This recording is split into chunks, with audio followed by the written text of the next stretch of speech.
우리가 몇 년 전에 우리 교회에서 성지순례를 간 적이 있었잖아요. 그때 이제 예수님의 제자들의 그 삶의 발자취를 경험하기 위해서 그들이 만났던 풍랑, 그 현장 갈릴리 바다로 갔습니다. 가서 배를 타는데 그때에 애국가가 국기가 올라가면서 그 다음에 뭐가 올리냐? 애국가가 울려 퍼지죠. 동해물과 백두산이 마르고 닳도록 하나님이 보호하사 우리나라 만세. 이 애국가가 울려 퍼질 때는 대한민국에서 듣는 애국가와 차원이 달라요. 차원이. 그 듣는 속에 감동이 오고 때로는 눈물이 나오고 울컥하는 마음이 올라오죠. 왜 그랬을까? 그 마음은 뭐냐면 비록 이방 땅이 있으나 고국을 그리워하면서 고국을 생각하면서 애국가를 부르기 때문에 눈물이 나오는 거죠. 마음이 이만큼 중요한 것입니다. 지금도 북한의 지하교회에서는 하나님을 정말로 믿는데 목숨을 내놓고 믿는 사람들이 대다수입니다. 많이 있어요. 그런가 하면 이 사람들이 만약에 예수님을 찬양하고 예수님을 믿으려면 성전에 나오려면 목숨을 걸지 않으면 못 나오는 거예요. 만약에 그들이 남한에서 하나님 앞에 성전에 나와 찬양하고 예배하는 현장을 만약에 어떤 영상으로 본다면 그들이 막 눈물 흘릴 거예요. 왜? 자기도 그렇게 하고 싶으니까. 그리고 지금도 명예살인이라고 하는 일부가 자행되고 있는 이 이슬람권, 이 사람들이 예수를 믿으려면 목숨을 내놓아야 합니다. 만약에 그들도 하나님의 성전에서 찬양하는 모습을 바라본다면 역시나 그들의 마음속에도 울컥한 눈물이 나올 것입니다. 이런 사람들에 비하면 사실 우리는 지금 이렇게 자유하게 예배하고 찬양하고 높이는 것은 최고의 행복이죠. 말할 수 없는 감동과 감격이 우리 앞에 밀려와야 되는 것이 사실인데, 그런데 우리에게는 그러한 감사와 고마움이 그렇게 많지가 않아요.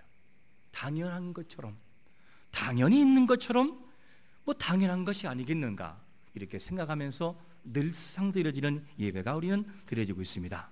중요한 것은 뭐냐면 이 드려지는 예배 현장과 이 성전이 있고 성도가 있는 것은 우리 인생의 최고의 행복을 경험하고 있는 것을 믿으시기를 축원합니다.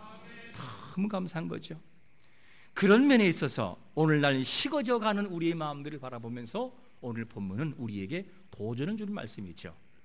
어떤 도전을 주고 있냐면 오늘 본문에 이 시인은 장막을 향해서, 다른 말로 말하면 하나님의 성전을 바라보면서 큰 감동을 받아요. 그 시인이 하나님의 장막을 바라보면서 어떠한 자기 사랑을, 마음을 표현하고 있냐면 첫 번째로 이런 표현을 하고 있습니다. 어찌 그리 뭐라고요? 사랑스러운지요. 이런 표현하고 있어요. 1절에 보니까 만군의 여호와여 주의 장막이 어찌 그리 사랑스러운지요. 주의 장막이 어찌 그렇게 사랑스럽다는 표현을 이렇게 설명하면 쉬울까요? 시어머니가 자기 손자의 입힐 옷을 가서 삽니다. 옷을 보면서 아이고 예뻐라, 아이고 예뻐라, 어쩜 그렇게 예쁠까 하는 그 마음을 갖는 것은 시어머니의 옷, 이 마음을 옷 자체가 다 빼앗아서 그럴까? 그것보다는 이 살 옷이 누구를 입힐 거니까? 사랑하는 내 손자에게 입혀질 것인가? 그거를 상상하니까 더 이쁘고 더 예뻐 보이는 거죠. 이렇게 마음에 담겨지면 더 아름다운 것입니다. 그러니까 이 본문에서 시인이 어찌 그리 사랑스러운지요, 성전 여호와의 장막을 바라보고 어찌 그리 사랑스러운지라는 마음은 무엇을 받기 때문이냐? 성전 안에 거하시는 하나님을 받기 때문에 성전이 사랑스러운 걸 믿으시기를 축원합니다. 그러니까 이 모습을 보면 하나님을 사랑하는 마음이 얼마나 중요한지를 알 수 있어요. 너무 하나님의 사랑스러우니까 바라보는 성전도 그렇게 아름다운 거예요. 여기에서 사랑스럽다는 이 원뜻은 무슨 말이냐면, 예디드라는 원문은 이런 뜻이 있어요. 가장 사랑하는, 그리고 아주 사랑하는, 그리고 반할 만큼 아름다운, 이런 뜻이에요. 사랑스럽다는 그 말은, 이 말을 보면 이 단어 자체가 누구한테 사용되는 것이냐, 사람과 사람과의 관계에서, 특별히 사랑하는 애인을 향해서 표현되는 사랑이라는 단어예요. 그 이 말씀을 보면 시인은 지금 누구를 사랑하고 있느냐? 하나님을 깊이 사랑하니까 바라보는 자기 앞에 있는 성전이, 앞에 있는 성전이 그냥 사랑스럽기만 한 거예요. 이것이 뭐냐면 시인이 바라봤던 모습이었습니다. 히브리 문화에서 이스라엘 민족은 하나님의 성전, 그리고 장막, 같은 말이지만 성전이라는 개념은 누가 임재하느냐? 하나님이 임재해 계신 장소라고 하는 기본적인 마인드가 있어요. 저 성전에는 하나님이 임재해 계셔, 이 생각입니다. 그래서 솔로몬이 성전을 다 건축하고 여호와의 언약궤를 어떻게 합니까? 성전에 안치하고 난 다음에 무슨 일이 있느냐? 이런 현상이 오게 됩니다. 한번 우리 같이 읽어볼까요? 열왕기상 8장 10절과 11절을 같이 한번 읽어봅니다. 시작. 제사장이 성소에서 나올 때에 구름이 여호와의 성전에 가득하매 제사장이 그 구름으로 말미암아 능히 서서 섬기지 못하였으니 이는 여호와의 영광이 여호와의 성전에 가득하지라. 할렐루야. 그러니까 히브리 문화에서 구조 자체가 뭐냐면, 성전 그러면 건물만이 아니라 그곳에 누가 계시다? 여호와가 계신다는 거예요. 그러니까 이 시인이 성전을 바라보고 어찌 그리 사랑스러운지요 라는 표현은 마음 중심에 누구를 사랑하고 있다? 하나님을 깊이 사랑하는 마음을 가지고 성전을 바라보고 있다는 거예요. 그러니까 그 성전이 아름답다는 것을 알 수가 있습니다. 이 말을 다른 말로 바꾸면 무슨 말이냐? 하나님을 정말 사랑하고 있으면 하나님과 관계된 모든 것이 즐겁다는 거예요. 하나님을 사랑하는 마음이 없으면 모든 하나님과 관계된 것이 지겹다는 거예요. 하나님을 정말 사랑하면 하나님을 찬양하는 이 찬양도, 하나님을 섬기는 봉사도, 하나님 앞에 하는 모든 섬김도 행복한 것을 믿으시기를 축원합니다. 행복할 수밖에 없다는 거. 왜? 사랑하니까. 사랑이 얼만큼 중요하냐면, 여러분, 사랑하면 사랑하는 사람이 밟은 배설물, 그 신발도 사랑스러워요. 무슨 말이냐? 내가 정말 이 사람을 사랑하면 그 사람이 배설물을 밟아도 배설물 줘봐, 내가 닦아줄게. 그리고 닦아주게요. 그런데 사람이 별로고 별로 안 주면 당신이 알아 닦아요. 이러고 말고. 왜? 사랑하지 않으니까. 그런데 실제로 사랑하면 그것조차 아름다운 거예요. 참 신기합니다. 여러분, 교회에 나오는 것이 즐겁습니까? 솔직히 괜찮아요. 교회 나온 것이 행복하십니까? 섬기는 것도 즐겁습니까? 그렇다면 여러분은 하나님을 사랑하는 사람들이에요. 반면에 그렇지 않고 이상하게 시간 뺏기는 것 같고 하나님 앞에 하는 것이 이상하게 손해보는 것 같고, 이런 사람들은 마치 어떤 사람과 같으냐? 강아지가 강아지에게 물 먹이려면 물가로 끌고 갈 때 질질질 끌려가죠. 아무리 입을 갖다 대도 물을 먹지 않아요. 그러니 인생이 얼마나 불행하겠어요. 여러분, 하나님을 사랑하면 모든 것이 즐겁고 하나님을 좋아하고 사랑하면 그 일을 하고 싶다는 거예요. 그러니까 본문에 나오는 시인은 그냥 단지 어찌 그리 사랑스러운지라는 표현은 이 가슴 속에 하트 모양이 있어서 그냥 사랑해서 어찌 그리 사랑스러운지요 할렐루야 하면서 마음에 사랑이 뚝뚝뚝뚝 떨어지는 마음을 가지고 성전을 사랑한다는 거예요. 뭐하니까? 사랑하니까 이것이 되더라는 거죠. 이것이 얼마나 중요한지 몰라요. 그러면 여러분, 우리가 교회에 나오고 섬기고 헌신하는 거 아까워 보일 때 우리는 기억해야 돼요. 혹시 로마서 5장 8절 말씀처럼 우리가 아직 죄인 되었을 때에 그리스도께서 우리를 위하여 죽으심으로 하나님께서 우리에 대한 자기 사랑을 확정하셨느니라, 혹시 이 말씀을 잊고 있는 것은 아닌지를 점검해야 됩니다. 우리를 하나님의 사랑할 때는 조건 보지 않았어요. 우리의 행위 밖에서의 구원의 역사가 이미 시작이 돼서 우리 마음을 구속하시고 우리를 구원하시고 이미 작정해 놓았어요. 그런 하나님 앞에 우리가 적은 것 하나 헌신하고 봉사하는데도 조건부로 따진다면 얼마나 하나님이 섭섭하실까? 여러분, 하나님 앞에는 조건부가 아니라 하나님이 우리를 일방적으로 사랑한 것처럼 우리도 그분을 사랑하는 것이 마땅한 것을 믿으시기를 축원합니다. 하나님을 사랑하는 자들에게 하나님은 뭐라고 답변하고 있습니까? 시편 91편 14절에 보니까 뭐라고 말씀합니까? 하나님이 이르시되 그가 나를 사랑한즉 내가 그를 뭐한다고요? 건지리라. 그가 내 이름을 안즉 내가 그를 높이겠다는 거예요. 이것이 하나님이 우리를 향한 사랑의 표현이죠. 그러므로 시인의 마음속에는 장막을 사랑하고 성전을 사랑한다는 개념은 어떤 것이냐? 단지 건물만이 아니라 건물을 바라보는 그 내면 속에, 그 배경 속에, 앞에 드러난 성경 속에 가려있는 배경이 뭐냐면 사랑이라는 것이 있다는 거예요. 이 사랑이 있으니까 성전도 사랑스럽다는 거예요. 하나님을 사랑하면 형제도, 그리고 하나님의 일도, 봉사도, 헌신도 즐겁게 할 수 있는 것을 믿으시기를 축원합니다.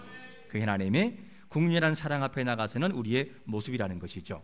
그러면 시인은 하나님을 사랑하되 외적으로 사랑만 했을까? 시인은 하나님을 사랑하되 영혼을 다하여 정말 사랑했어요. 어느 정도 하나님을 사랑했냐면, 두 번째로 우리에게 던지는 질문은 뭐냐면 사모하여 뭐 할 정도로요? 쇠약할 정도로. 2절 말씀을 제가 읽어보면 내 영혼이 여호와의 궁정을 사모하여 쇠약하며 내 마음과 육체가 살아계신 하나님께 부르짖나이다.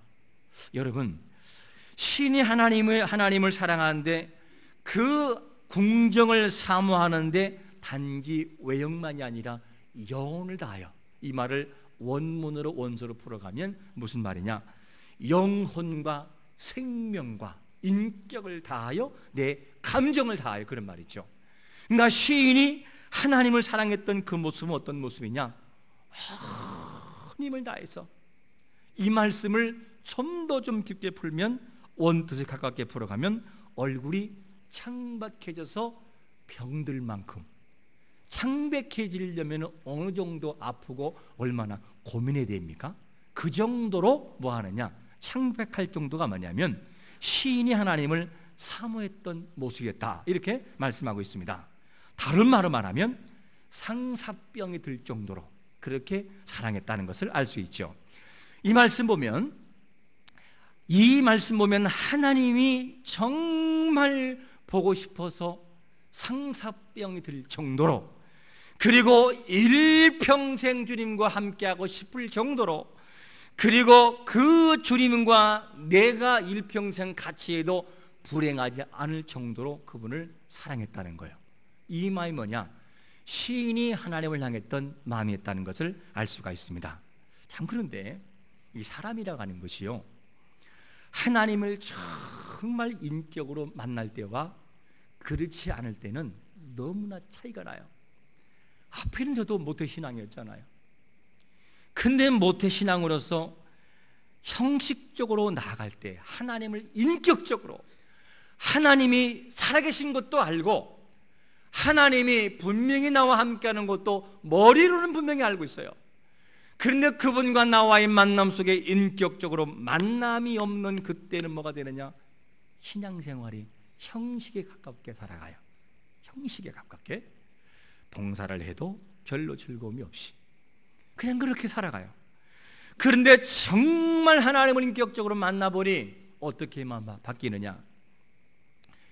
그냥 기도하고 싶어요. 그냥 뭐 이유는 없어요. 그냥 기도하고 싶고, 그냥 찬양하고 싶고, 그냥 마음껏 아버지라고 부르고 싶어요.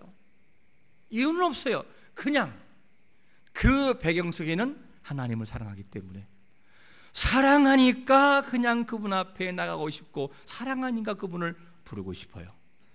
아침 그 새벽에 4시 반에 나가서 차량 봉사하는 청년 때, 그리고 밤 12시 들어와도 그것이 지루하다, 싫다, 지겹다고 생각 안 들어요. 왜일까요? 그분을 인격적으로 만나 사랑에 빠지니까 그것이 지겹지가 않더라는 거예요. 여러분, 하나님을 정말 사랑하면 이런 은혜가 있는 것을 믿으시기를 축원합니다. 첫사랑에 빠지면 온통 생각이 그 생각뿐이에요. 그리고 그 마음에 집중되잖아요. 오늘 본문에 나오는 시인은 완전히 사랑에 빠진 거예요. 누구에게? 하나님께 사랑에 빠져버리죠. 그러니까 하나님을 바라보는 시선은 물론이요, 그에게 속한 모든 것들이 다 사랑스럽게 보이더라는 거예요. 이것을 우리에게 보여주고 있습니다. 여러분, 하나님을 이왕이면 사랑하면서 설레는 마음을 가지고 하나님 앞에 나가시기를 축원합니다. 우리 권사님이 병원에 입원해서 이제는 정말 열심히 나올 때는 빠짐없이 나오던 그런 분인데, 권사님이 몸이 아파서 병원에 입원하고 수술하고 오랫동안 누워 있으니까 이 손이 완전히 가냘퍼요. 너무너무 가냘펴서 뼈밖에 안 남았어요. 그런데 신방원에서 권사님하고 기도하려고 그랬더니만 손을 잡아요. 섰다더만 자기 보려대고, 목사님 교회 가고 싶어요. 목사님 교회 가고 싶어요. 그러면서 우시더라고요. 얼마나 교회를 가고 싶으면, 하나님을 사랑하니까 누가 시키지 않아도 교회를 가고 싶어 한다는 거예요. 왜?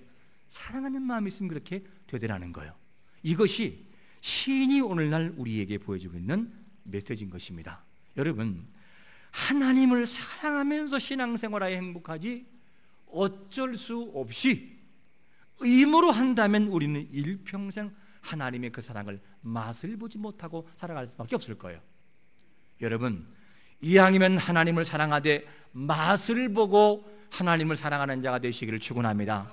그분의 맛이 얼마나 아름다운지. 이렇게 해서 시인은 첫 번째는 주의 장막이 어찌 그리 사랑스러운지 그리워합니다. 그리고 이제는 여호와의 궁정을 사모함으로 자기 자신이 병이 날 정도였어요. 이제는 좀 더 가까이 가기 위해서 시인이 너무너무 그 전으로 들어가고 싶어서 누구를 부러워하고 있느냐? 세 번째로 누굴 부러워하느냐? 참새와 뭘 부러워해요? 제비를 부러워합니다. 한번 3절 말씀 같이 읽어볼까요? 시작. 나의 왕 나의 하나님 만군의 여호와여, 주의 제단에서 참새도 제 집을 얻고 제비도 새끼들 보금자리를 얻었나이다. 참새와 제비는 공간의 제약을 받지 않아요. 그냥 들어가면 돼요. 그런데 이 제비는 이미 둥지를 터서 언제든지 성전으로 들어갈 수 있어요. 전에 들어갈 수 있습니다. 그래서 여호와의 전에 가까이 가서 들어갈 수 있는 것이 뭐냐면 이 참새와 제비의 모습이죠. 그런데 만약에 시인이 병이 들어서 전에 들어갈 수 없는 사람이었다 한다면 어땠을까? 시인이 만약에 병이 들어서 성전에 가고 싶지만 들어가지 못한다고 한다면 너무너무 고통스러울 거예요. 너무너무 들어가고 싶을 거예요. 이 성전에 병든 자, 특별히 하나님의 전에는, 구약적인 개념에서는 병든 자는 여호와의 성전에 들어갈 수 없어요. 못 들어갑니다. 나병 환자 못 들어가고요, 유출병자 못 들어가고 못 들어가요. 그런데 나면서부터 안진병이가 어디에 있었느냐? 사도행전에 나오고 있는데 이 사람이 나면서부터 안진병이었어요. 그러다 보니까 성전에는 들어갈 수 없어가지고 계속해 성전 미문에 앉아서 구걸을 합니다. 그렇게 살아가고 있을 때, 그때에 이 요한과 베드로가 우리를 주목해라. 그러면 베드로가 명령하잖아요. 나사렛 예수 그리스도의 이름으로 명하노니 일어나 걸어라. 그리고 이렇게 세울 때 걸은 걸 믿으시기를 축원합니다. 그리고 난 다음에 이 걸은 자가 가장 먼저 하는 것이 뭔지 아십니까? 사도행전 3장 8절이 보니까 이런 일이에요. 뛰어서서 걸으며 그들과 함께 성전으로 들어가면서 걷기도 하고 뛰기도 하며 하나님을 찬송하니, 뛰어서서 걸으며 그들과 함께 어디로 들어가요? 성전 들어가 버려요. 여러분, 이 사람이 나면서부터 안진뱅된 사람이 얼마나 성전에 들어가고 싶었을까? 남들처럼 그렇게 들어가고 싶었을까? 그러니까 그들과 함께 들어가잖아요. 너무너무 들어가고 싶으니까. 이 내용을 보면 신이 만약에 병자였다고 한다면 너무 들어가고 싶어서 병이 날 정도로, 그리고 이스라엘의 민족에는 1년에 3차 성전에 올라갑니다. 예루살렘 성전에 절기 때 올라갑니다. 그 절기 때 밖에 못 올라가는 사람이 나갔다면 더 들어가고 싶겠죠. 이제는 이 상황에서 참새를 부러워하다가 좀 더 가까이 이제는 하나님 그 안에 거하는 사람을 부러워하는데, 뭐라고 부러워하냐면 시편 84편 4절에 보니까 이렇게 말씀하고 있습니다. 주의 집에 사는 자들은 복이 있나니 그들이 항상 주를 찬송하리다. 이제는 주의 집에 사는 자가 복이 있다는 거예요. 여러분, 여기 계신 모든 분들은 참새가 부럽지 않고 제비가 부럽지 않고 단지 그리워하는 것이 아니라 이미 나와 있는 사람들이므로 세상에서 가장 행복한 사람들인 것을 믿으시기를 축원합니다. 가장 행복한 사람들, 왜? 들어와 있으니까. 시인은 그렇게 들어가기를 부러워했는데 우리는 들어와 마음껏 주님을 찬양하고 있으니까 이것이 우리에게 감사할 조건이라는 거죠. 시인은 장막에서 그리워했고 장막을 사모하고 보금자를 토구는 이 새들을 부러워했습니다. 이제는 진정한 복이 뭐냐면 그 안에 들어가 있는 자가 복이 있다는 거예요. 이 말씀을 때 우리는 이런 도전을 받으면서 질문해 봐야 됩니다. 우리가 하루 일과 있어서 하나님 앞에 나오는 시간과 성전을 향하는 마음이 어느 정도이십니까? 그리고 일주일 동안에 살아가는 삶에 있어서 하나님 앞에 내가 가고 싶은 마음이 몇 번이나 드시는지, 그리고 하나님의 이름을 부르면서 하나님, 하나님, 주여, 이런 이름을 부르는 것이 얼마나 되는지, 우리가 정말로 하나님을 사랑하는 마음이 가득하다면 그의 이름을 부를 수밖에 없다는 거예요. 혹시 여러분, 우리가 살아가면서 내 일과 속에서, 내 개인의 시간 속에서 내 시간이 빼앗기는 것 때문에 불평해 본 적은 없으십니까? 나는 왜 그렇게 시키는 것이 많고, 나는 왜 그렇게 교회에서 봉사하는 게 많고, 왜 그렇게 나만 불러서 일을 시키는지 모르겠다, 나를 자유하게 하라, 나를 부르지 말아라, 그러면서 혹시나 마음속에 원망한 마음이 없었습니까? 그런데 오늘 말씀을 빌리자면 하나님 때문에, 즉 주님 때문에 바쁘고 주님 때문에 마음을 빼앗기는 것은 허비가 아니라는 거예요. 시인은 너무 갈망했어요. 들어가기를 원하는 것이 주의 안에 거하는 것이, 그것이 복이라고 했다면, 우리가 주님과 항상 같이 하는 삶이 있다면 그것이 진정한 복인 걸 믿으시기를 축원합니다. 우리가 한 번 왔다가는 인생 이향이면 주님 때문에 바쁘면 어떻겠습니까? 이향 살아가는 인생, 주여 제가 주님 때문에 한번 바빠보게 하옵소서. 주님 앞에 나가는 것이 나의 삶의 취미가 되게 하옵소서 라는 마음을 가지고, 그러면서도 일상을 무시하지 않는, 가정을 무시하지 않고 사랑하는 마음이 있다면 얼마나 행복하겠어요. 여러분, 하나님 앞에 가까이 가는 거, 이것이 자주 오고 하나님 앞에 봉사하는 거, 이것이 불행이 아니라는 거예요.